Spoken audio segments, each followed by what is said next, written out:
So we're chatting with the guys at HAIRitage Barbershop about all of the biggest headlines.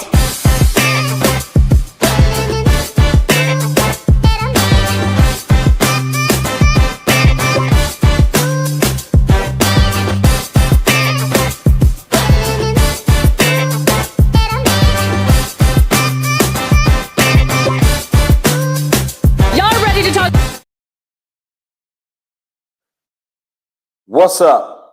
It's HAIRitage Sports Talk. Welcome back to another episode. You already know how we do it here. Make sure before you get started on here, you hit that like button, smash that subscribe, follow us. We're trying to get to that 1,000. Y'all go ahead and help us get to that 1,000. This is HAIRitage Sports Talk, where we talk about everything on the outside, everything on the inside, and everything that's in the cut. So let's get started. I'm going to bring in my man, Mr. Tony Harvey. My guy's our sports analyst on here, and he's definitely my specialist. It's my guy, Mr. Tony Harvey. How you doing this morning, my brother? How are you doing this morning, my guy, Rodney Brown? Welcome to another episode of HAIRitage Sports Talk. I hope everybody having, started off their month real well. We also know that, this is Black History Month. Of course, we're going to be talking about, barbering and hairstyling things and sports, but I hope everybody have a good month and understand, Black history is every day, 365 days. Yes, sir. But I do want to welcome you to another episode of HAIRitage Sports Talk, and we're about to get down as we usually do. Yes, we are. So we're going to jump right into it today. We got a lot to talk about, man. We're going to cover some of this craziness that went over the last, I guess we could say 72 hours now over the weekend. But we're going to start off. So like my man said, it's Black History Month, and we also want to give you a little bit of education of some things that you may not have heard about. Some people that you may not have heard about, and some history that's being made right in front of our eyes. The first one we're going to talk about is Mr. Zeb Powell. Mr. Zeb Powell is, for those that don't know, Mr. Zeb Powell is the first Black snowboarder to ever win an X Games. He was raised out in Waynesville, North Carolina by his adopted parents, Mr. Carl and Miss Valerie Powell. At the age of 15, coming from Charlotte, North Carolina, at the age of 15, he did not like his first original snowboard instructor because he tried to make him ride right, and instead of him, what he considered like riding goofy. But evidently, the man he took heed to the lessons that he was getting, because he went on to win his first competition at the Red Bull All Snow at the age of 15, and he also hanging out with his elementary friends, man, from elementary school, which is like 6 or 7 of them. He's still close friends with all of them. He also won. He took second in 2024 in the Red Bull. He took fourth in the Red Bull, and then in the X Games in 2020, he took first. And then the Knuckle Huck in 2022, he took fourth. And then he took first in the Red Bull All Show. And then one thing I really want to talk about is that he hooked up with a company called Hoods to Woods. And the thing about the Hoods to Woods is that it's an organization to help bring diversity to the skiing and the snowboarding, and give people opportunity for people of color and whatnot. So Tony, is that some news that we've ever heard about? I mean, I know we don't dwell in, because we talk a lot about NFL. We talk a little bit about soccer. We talk a lot about the NBA and some MLB, but we never dwell or indulge into these other sports that we are a part of, and we're doing very good at it. This is what this platform is for, is to make it known that there are other things out there in sports besides NBA, NFL, MLB, and all these main sports that we see on the mainland.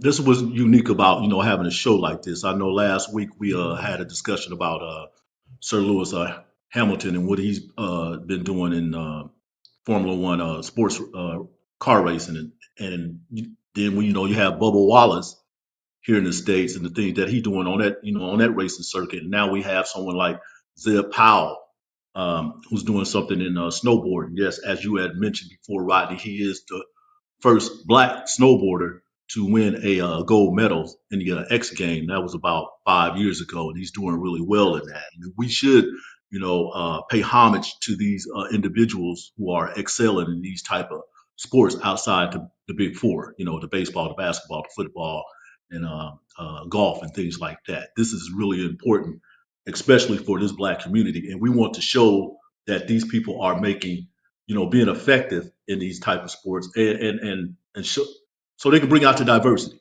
Because in the case of Zeb, he's really working hard, and then you just mentioned, uh, the foundation that he's been working with to expose more individuals to the sport of snowboarding. Well, I think right now he's trying to gain some traction with Michael Jordan's brand.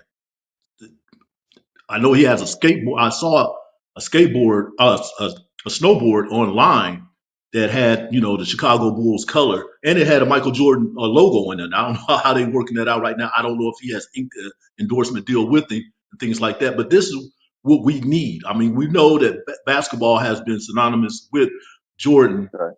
and he has a stable of athletes that support his brand. But this now they're trying to expand it. That's something that I like to see. But I do want to, thank you for bringing up, these little nuggets about this thing, not just because it's Black History Month, but just how important, that these type of athletes and what they're trying to do. Okay, Zed Powell is only 25 years old. He's been doing this Right. for 10, 11 years. You mentioned that 15 years and stuff. Okay, so now we're at this point where, at least with this show, the Heritage Sports Talk Show, that we're able to expose, those type of achievements and those accolades that's happening in these type of spaces and things like that. And I do want to emphasize one thing, because I know we want to push on and get to our guests. Last week, we're gaining some traction, with this right Right. now. Little young brother that I've been knowing since he was a baby, Anthony Henley, had reached out to me, and he had shared his input about Sir Lewis Hamilton, which right there tells me, he's a Formula One car enthusiast. Okay. And I've been Right. knowing him all his life. And I know, his dad loves cars and things like that. I just wish I had, a Heritage Sports Talk show, coffee mug, to present to him, because, he kind of like, Right. jumped into the conversation, and, he likes and subscribed to what we were doing. So, you know, we're making a connection with that. And I really do That's appreciate good. that. That's But the credit goes to you for bringing that up, though, Rodney. I appreciate you, brother. And I always rock off of you too. So just to let you know, I rock off of you, and we sit and we talk outside of here. So it's definitely a plus. And that's the reason we're here at Heritage Sports Talk. Hit that like button, you guys. Subscribe. Let's push this come on, let's get to that first 1,000. We're gonna start bringing in the homies. We're gonna start bringing in our friends right now. The first one I want to bring is Mr. Co-host himself, and the one and only Mr. Rick Fame. We all know you, the Eagles fan. We're gonna let you come in, talk about who you are, spit about your Eagles real quick, because we're not gonna talk too much about the Super Bowl today. We will be back next week talking about that Super Bowl. But go ahead, Rick. What's happening with you? Good morning, my man. Yes, good morning, Mr. Brown, Mr. Harvey. Happy Black History Month. Yes, sir. It's Ricky Fame. Instagram _barber_pro_. Yeah, man. One of the flyest barbers in your city, man. Live and direct. Talking about some sports once again this week. I'm doing great. Yes, sir. Yes, sir. Next, I'm gonna bring in my peoples. It's the homie. It's the man, Mr. Dwayne D. Speed. What's Steve. happening? What's Morning, my man. Introduce to those as yourself, man. Let them know. Top of the clock, man. I'm Dwayne D. Speed, owner of D. Speed, the Barber Luxury Barber Studio. Man, blessed to be back in the building. Honored to be invited, and always a joy to be present. Appreciate you, my guy. Most definitely. Our special guest for today, coming out of the Bay Area, the one and only Jay Razor, the barber. He's the owner of Refresh Barber Shop and also the owner of the Western Barber Supply. Let them know who you are. Give me your address. Let them know how to get in touch with you, and then we'll jump into this show, my man. Man, talk to me. I talk back. Jason Jones. I am the owner of Refresh Barbershop, the founder of Western Barber Conference, and the owner of Western Barber Supply here in Vallejo, California. If y'all ever do the VALLEJO, come see me, man. We at 349 Sonoma Boulevard, 4380 Sonoma Boulevard, Suite 349. Excuse me. right here in the same parking lot as Popeyes right off the freeway. You know, y'all see it. Y'all coming to Napa. I'm right here, man. All right. So, Heritage Sports Talk is a show about sports, most definitely. We talk about anything and everything, but it's a perspective from a barber's point of view. It's kind of the conversations that you'll hear inside of a barber shop, and you're going to hear some laughter. You're going to hear some seriousness. You're going to hear some political sides of it. You're going to hear something that's dealing with the intangibles, that the reasons why we think that certain things are happening. But we don't run off of rumors. We listen to the rumors, but we're here to bring you guys the facts. So we're going to jump into this. Like I said at the beginning of this episode, we almost at the trade deadline. It's February 6th is the trade deadline. We're sitting at February 3rd. We got 3 more days. So we got about 72 hours. The first trade that's really considered probably the biggest trade in the NBA history was between Luka Doncic and Anthony Davis being swapped. Pretty much never before has there ever been 2 A-lister all-stars just swapped, pretty much. And we're talking about a 25-year-old Luka Doncic, who is the face of the Dallas Mavericks, who is also a global icon in the NBA world, being swapped for Anthony Davis.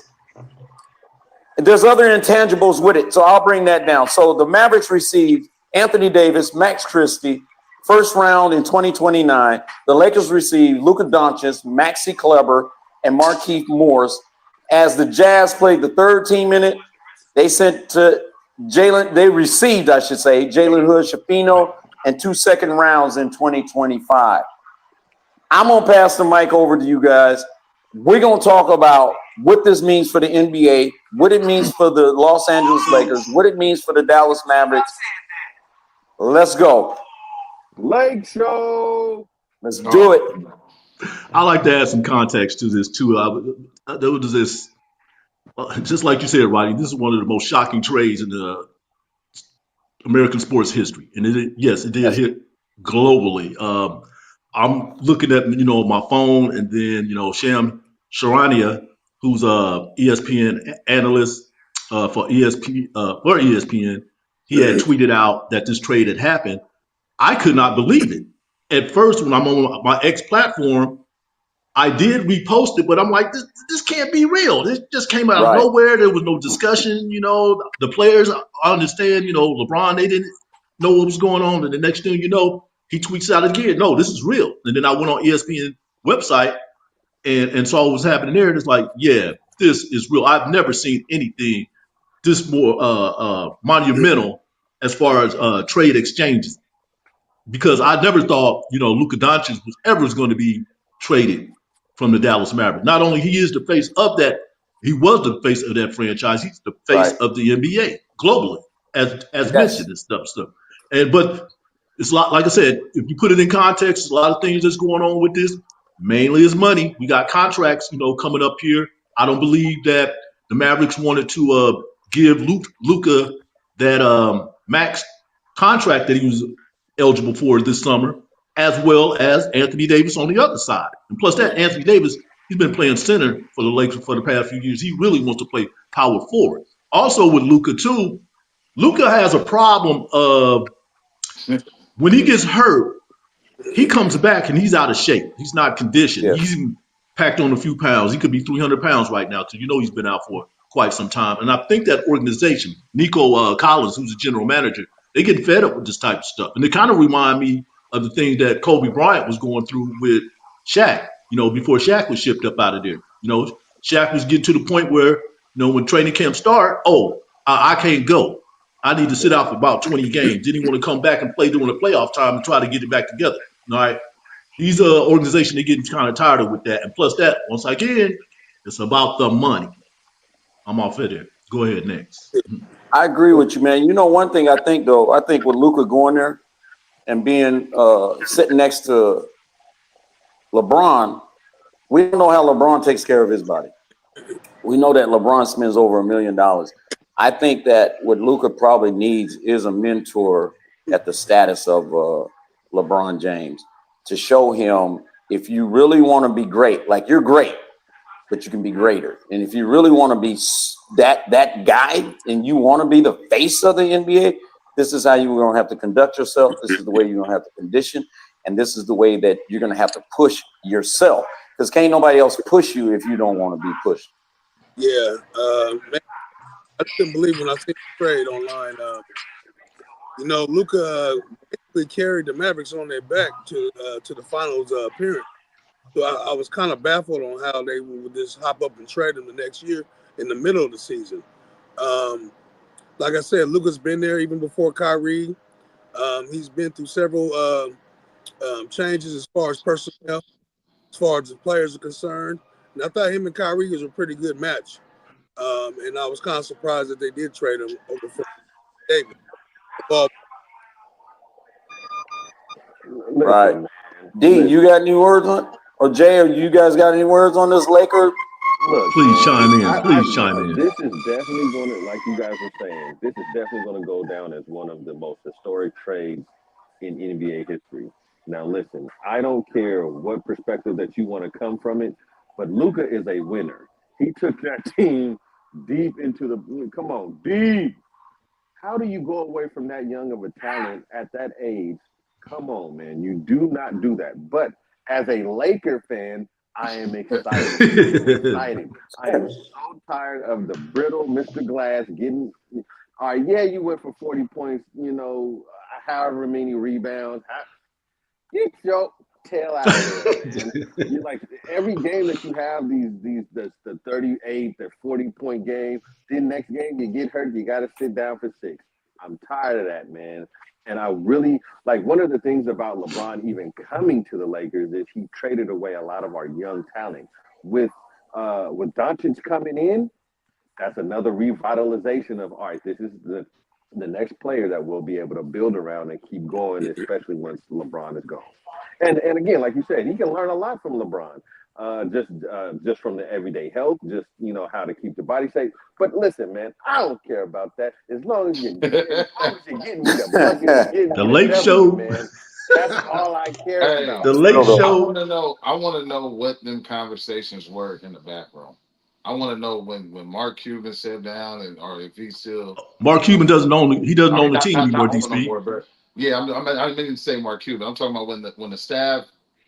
When they sat down in the rooms, who said yes to this trade on whose side first? Because to me, the Lakers won. You take Luka and you put him in there with LeBron. It's a transfer or a passing of the torch. He's gonna get educated on how to healthily take care of your body, so you won't have to incur these problems, and you're gonna establish dominance for the Lakers. I'm not a fan of either team. Let's just say that there. I appreciate you, Jay, on stating your Laker claim, but it's Golden State. I can't understand how you from the Bay and you still. I don't care about. Hey, look, it's Die Hard. This Die Hard. Chris Mullin, Steve Weber, Golden State. $12 tickets, huh? $12. Don't worry about it, man. I was there. So were you. You had like a couple of the 12. I only went to go see the Lake Show when they came into town. Hey, man. You know what I'm saying? But it was overall, man. It was a dope trade. Lakers won, to me, in my opinion. Of course. Yeah, Since we're talking about the Bay Area, and we speaking upon one of the most iconic teams, if we're going back over the last decade, the Warriors are now sitting in 11th position in the West. And we know the West is separated probably by like 2 or 3 games. You go on a winning streak of 4 games, you're probably sitting in the 4th or 5th position, depending on what the other teams do. But the Warriors are 24 and 23. Green's hurt. He's expected to return within a day or 2 if he hasn't returned already. Kuminga is about 2 weeks away from an ankle injury. I'm going to ask you this, Jay. What does Steph Curry need?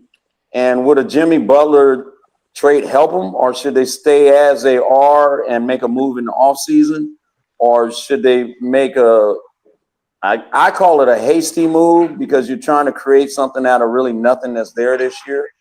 What do you think that the Warriors need to do to not only improve for the time that they have left with Steph, but how to prepare for the future also. We see the Lakers did it. The Lakers was like, look, Bron, we know you're on your way out within a year, 2 years, 3 years, whatever it is, but we got our cornerstone now. So if the year's washed this year, they'll be okay next year.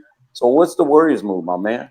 I mean, I'm a Bay boy, and I like the Kings because I'm here, but I want to know what y'all think. So Jay, I'm gonna let you start it. D, I want you to pick up on after it, and I want y'all to speak about my boys from the Bay because I am a Warriors fan as well as a Kings fan as well as also like the Lakers. A lot of people say, "How do you do that?" I do it because I can do that, and I'm gonna keep doing it. But home is home, and the Bay is home. What y'all think these Warriors need, bro? I'm gonna only rival that to say I hope they drop the ball and they fumble and y'all go back to your $12 courtside tickets. Hey, That's but if you guys have been following the basketball scene, listen, man, y'all need a big. Y'all need a big, like the small ball that y'all been running again. And I like how you pose that. You know, what would you say? The team of the decade. Yeah. Okay. yes, sir.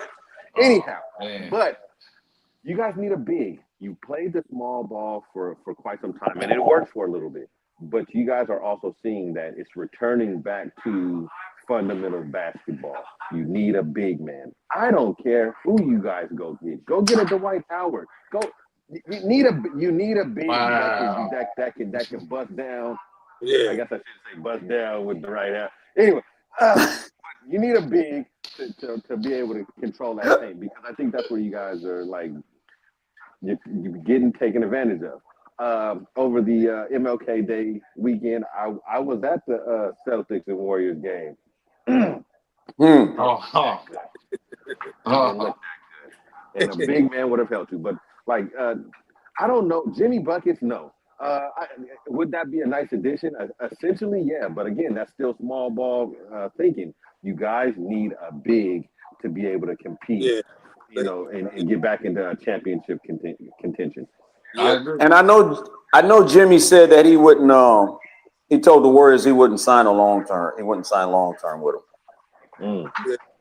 Yeah. I think that regresses you guys more than helps. Like Jimmy Buckets, no, you need to go get a big man. I mean, y'all had Wiseman, or y'all let him go or something? Yeah, it was sad, man. You know. I agree with you. They need a big. I'm not so eager to say go get Jimmy Buckets. Phenomenal player, and I'm pretty sure in some form he will work with the team. But like that small ball, these people they getting banged up by these big power forwards and centers. You don't have the that Wiseman trade kind of let me see that you guys were invested in going small. I'm still a diehard, Warriors fan. The Kings appreciate a Lakers understander. Let's do that. And I'm not, I don't see how Jay can still be so hard on LA being from LA. But we from, I get it. I get it. It's not your fault. I'm from EPA. I'm gonna stay with But hey, Yeah. Rick, what we need, Rick? What we Man, need? I agree with both of you guys. I think that the Warriors definitely got to go big, man. I mean, everybody in the league is going big. Everybody in the league is going big. You see with the trade with Anthony Davis and Luka. Now you got Anthony Davis in Dallas along with Gafford, so they're gonna be pretty big. So yeah, you definitely got to get big. That's the type of model that every team should be kind of keeping up with, because you definitely don't want to get punked in the playoffs and be undersized and get worn out. Definitely need big men in there. And like I said, that trade, actually, I'm still in shock about that trade, but the Lakers won on that trade for sure. You know who Yeah, I would have loved to see? I would have before he went to the Knicks. I wish we could have got Carl Anthony Towns. Yeah. I think, boy, been a- listen, I think that right there would have cemented the Warriors and helped keep the engine to that legacy running as strong as it has been. But Yeah. that Yeah, he small ball stepped is up hurting. in New York for sure. Cat would have did some good. Yeah, Cat doing the thing in New York. On top. yeah. Like I mean, there's no. I haven't heard any buzz about any possible trades or like what are the Warriors potentially looking at? Like y'all kind of been flat this last week. They gotta have that same understanding, like Rodney said earlier.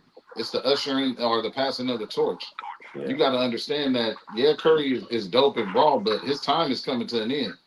Who are you going to focus around? The Lakers showed you they're going to focus around Luka.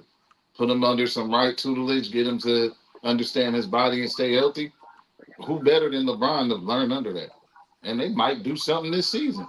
Like, to be honest with you, the Warriors, you understand, you banged up, bro. It's the same thing the Niners went to. Find out, get healthy, find out who to build around, move forward. Don't do that around Jimmy Buckets. He already is not trying to commit to you. Yeah, he's done. Yeah, don't do that. Yeah. Lakers in four. Oh, nah. Hey, but you know, Jimmy Bucket's trying to get to Phoenix. That's what he's trying to do. leverage. Yeah. Yep. So we're talking about big trades. Mr. Harvey, we had a 3-team trade between the Kings and the Spurs.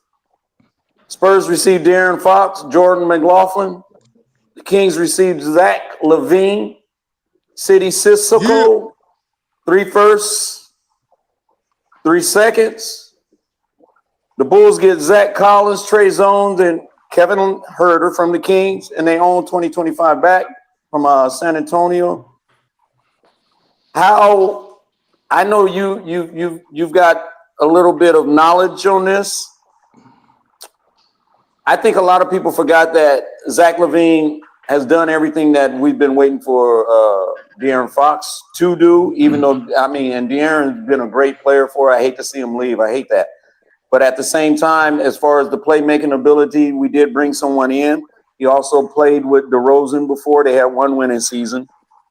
It didn't work too well, but they also didn't have players like Monk. They didn't have players like Sabonis. How do you feel about this trade between the Spurs and the Kings? And are the Kings done before the trade deadline? And did the Mavericks, not the Mavericks, but did the Spurs, did they just step their game up like 1,000% by adding De'Aaron Fox alongside Wemby? The Spurs did step their game up. They didn't really lose much on this deal, on this trade, Rodney and fellas. They didn't have to give up Stephon Castle. They didn't have to give up Devin Vassell. Didn't have to give up Sochan, and none of those cats. The only thing that they shipped off was that center Zach Collins off there to the Bulls. But let me start here. De'Aaron Fox was drafted by the Sacramento Kings in 2017 with the number 5th pick selection overall out of Kentucky. So he's been here for 8 seasons.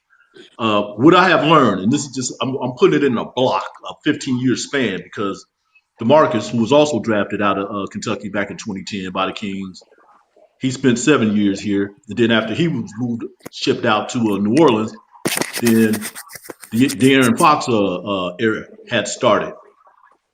I don't know what the Kings are trying to do right now, but I do know that it was important to trade De'Aaron right now while his value was high, because he was expecting a maximum contract this summer as well. I mean, it could have been one of the biggest paydays up until that point in NBA history. Had he made All NBA, he's not going to do that this year because the team wasn't doing well and his performance kind of dipped a little bit. So, and there was that notion that he wanted to move on to San Antonio to be with a winning franchise.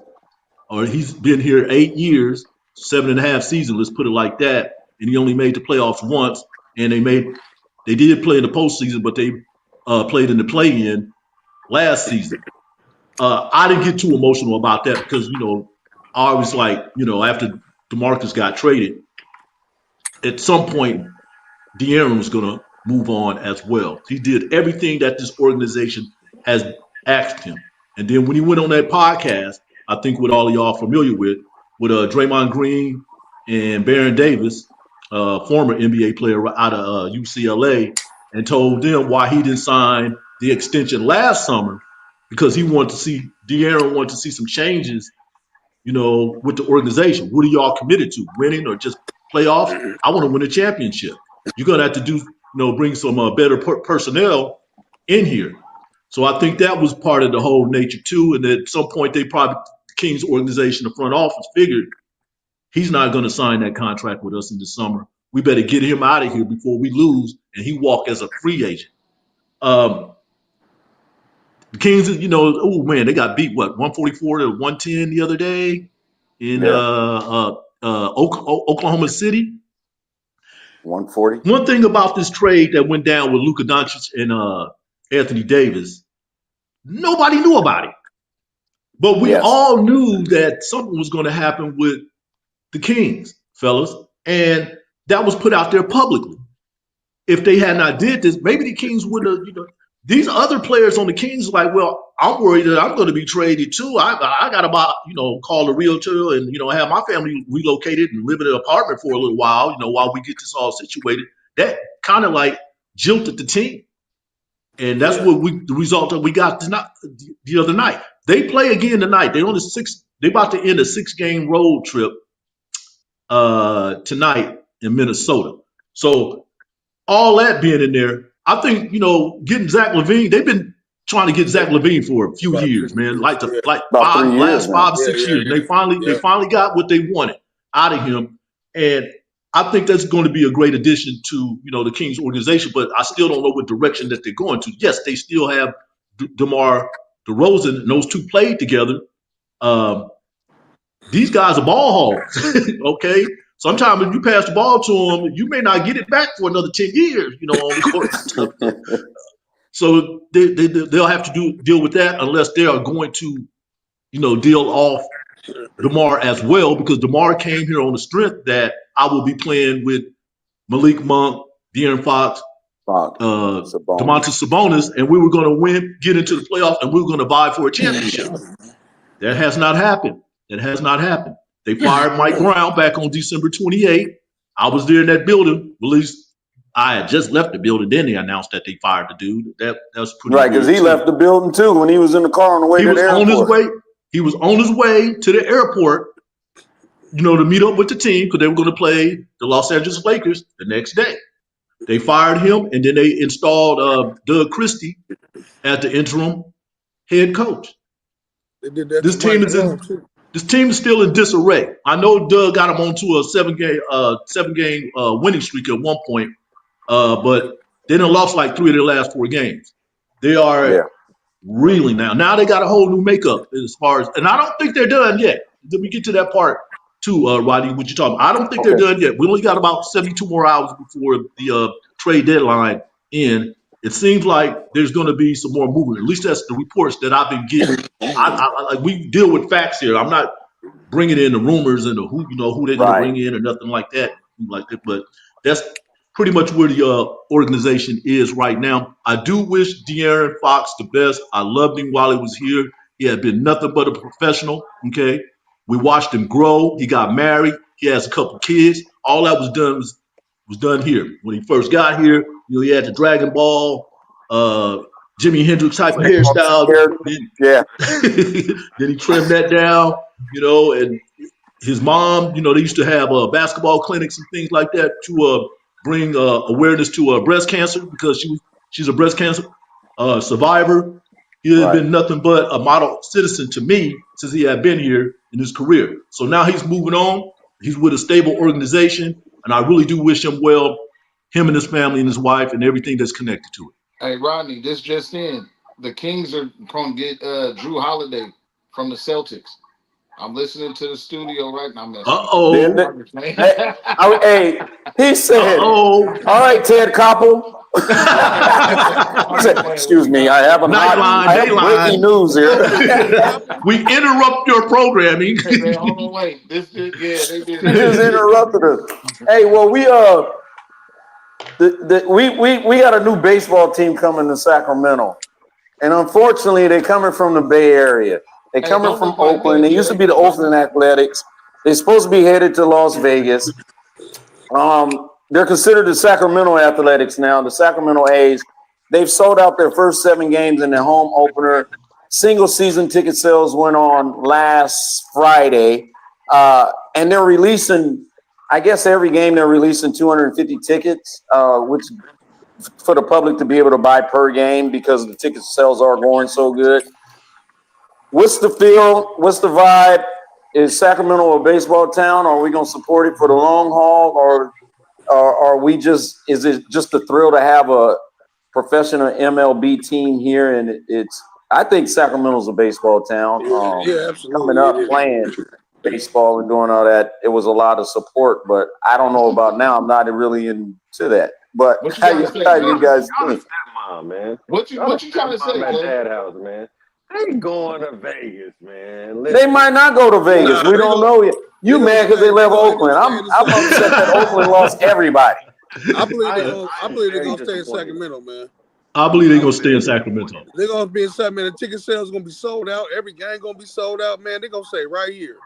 Yeah, and the reason why I say that too, because I read another report that the MLB, they're looking at whether this work out or not with the A's.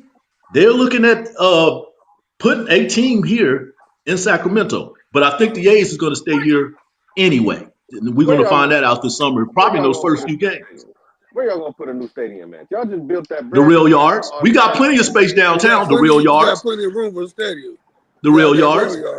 Mm-hmm. Hey, Jack, what you got to realize is Sacramento. Yeah, we Bay Boys. We understand it, but Sacramento is a sport. Listen, Sacramento is a sports town. Right now, you really only got the Kings. Then you have Sac Republic. They like soccer. You have River Cats currently using the stadium. Then you have they even go crazy over Sac State football. Some of them. Mm-hmm. This town loves sports team. You give them an opportunity to get an MLB team here, they gonna go crazy. They gonna go. Crazy. And we got an atonement. And I don't even think Vegas want Oakland. To be honest. I don't either. They don't want it. They don't want it. For what, 3 years? They're already behind on construction. They're already behind on construction. They're already behind on construction. They're gonna be in Sac. They have a contract of what, 3 years already? 3 years. They're not gonna make it. I don't care. I'm not gonna say I don't care. Things can't change. Money do change this about. But why these things are happening right now? All right. And remember, I think we talked about this last week. They changed that the logo from the elephant to the Tower Bridge. It's a patch. Sound like they get, if anything go down. Hey, yes, they did. Jay, they did. They did. You go online and look at it. Why would you do that? Okay, they've been having that. They have been having that elephant since like 1905 or something like that, man. I think it's just an alternative patch. I don't think they took the elephant away. It's synonymous. You think it's gonna come back? I think it's just an alternative patch with the Tower Bridge, but it shows the possibility of what could come. I'm excited for it. I'm excited. Not really a A's fan. I'm Giants, but if they get the opportunity, hell, it's in the city that I work in. Why not? Yeah, I'm a Bay boy. You got to think too. A lot of Oakland fans don't have to drive far to come see their team play. It's true. Who on the team? Who's the pitcher? Fisher. I just told you Fisher. I'm a Giants fan. Right? I'm the pitcher now. Fisher. And they just signed that one pitcher from the Mets. Yeah, that's right. Severino. Yep. They gave him the highest contract in A's history. I was there for that press conference too. So, and they just signed a couple other people too. They spending money now, which they were not doing in Oakland. I can't say that I hate it. I'm not going to buy in that Sacramento is a real sports. I've been in the Bay Area my whole life. Sports Sacramento, okay, maybe, but I am excited to see what the future of the A's franchise does. They do come from greatness, and it doesn't matter if they stay in Sacramento or if they move on elsewhere. I feel that they'll do well, but the elephant is definitely coming back. Don't take that from me. It ain't gonna be no. So Jack, you gonna come to a game? I want you to come to a game out here this season. If you invite me. Only if you. We're gonna have a HAIRitage. All the brothers from HAIRitage, we're gonna make it to the A's game. Hey, let's do that. We gonna make I'm definitely gonna be out there. I'm definitely. Let's all get together and make it happen. I don't want to wear Bay Area affiliated merch. It's coming up on that time when we getting ready to close this HAIRitage Sports Talk. Today we cover quite a few things. I got a fun fact for you guys though, real quick. It's it's about Black history and sports. The first professional soccer player. Does anybody know or anybody have an idea? He was born in Jamestown of the Gold Coast in modern day Ghana. Wharton became the first Black professional soccer player in the English Professional League. Wharton was a goalie and occasional winger who made 54 overall appearances across 4 professional seasons. In 2003, he was elected to the English Football Hall of Fame as a pioneer. So that is Mr. Arthur Wharton, 1889. He was the first Black professional soccer player. I knew that. You didn't even let me guess it. I was going to tell you what it was. You knew it? I know you getting all the... Man, you didn't let us know. I was about to say it right now. I didn't want to Okay, I got one for you, D. Who was first Black heavyweight boxing champ? You know this one. The first Black heavyweight boxing champ? 1908. Oh. I don't know. Jack Johnson, man. Come on. Jack Johnson. Listen, Tone. Don't do that. You could have just said Jack Johnson. Okay, Jack Johnson. I'm sorry. Jack Johnson. All right. I know he's a. I'll take it. So you did know this? You did know this? Hey, I didn't know of Jack. I do know of him and his excellence. I just brain fart. We'll talk a little bit about him when we jump on the next major fight that's coming up. Jay, I want to thank you for joining us. Man, it's appreciated like always, my brother. Rodney. But we will get together and we're going to go to one of these athletic games. The Sacramento A's. We're going to go this year and we're going to go 5 years from now when they stay in Sac. Rodney. It don't even sound good. Hey, Rodney, can I say one thing? Hey, Jason, go ahead. Could you real quick, explain some of your products and some of the work that you're doing in this industry? Real quick, please. All right. So I've definitely dubbed myself the Bay Area hair doctor. I special in men's hair systems and hair units. Quick glance, you guys. I am in the shop. We live right from the trap, man. All men's grooming needs are done here, and we are a cornerstone of our community. And we offer a plethora of different products. Oh, real quick, if you guys are in town, in around February 22nd and 23rd, we will have a Florida barber out here. His name is Jermaine Walker. He has a product brand name, OG Walker. He will be doing product demos on the 23rd at 3 o'clock, 3 to 5. Definitely love for you brothers to come on out and get some information, get some knowledge, product knowledge. I know you guys also have products up there. I carry mostly Black products. I carry, again, the OG Walker line. I carry Co-Label brand. Those are all Black products. So definitely shout out to both of those businesses. Make sure you come in. Hair pomades, facial serums, beard oils. Be Fresh. We have another Black-owned business, Be Fresh beard oil that we carry here in shop. So come on by, pick up some of the Black beauty products that I can deliver to you. Appreciate right you. on, man. Thank you. I appreciate you. This is Heritage Sports Talk, where we talk about everything on the outside, everything on the inside, and everything that's in the cut.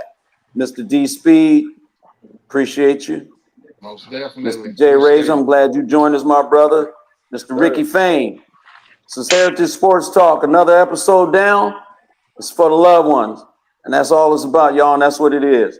Let's go. Peace, love, and solidarity. Yes, sir.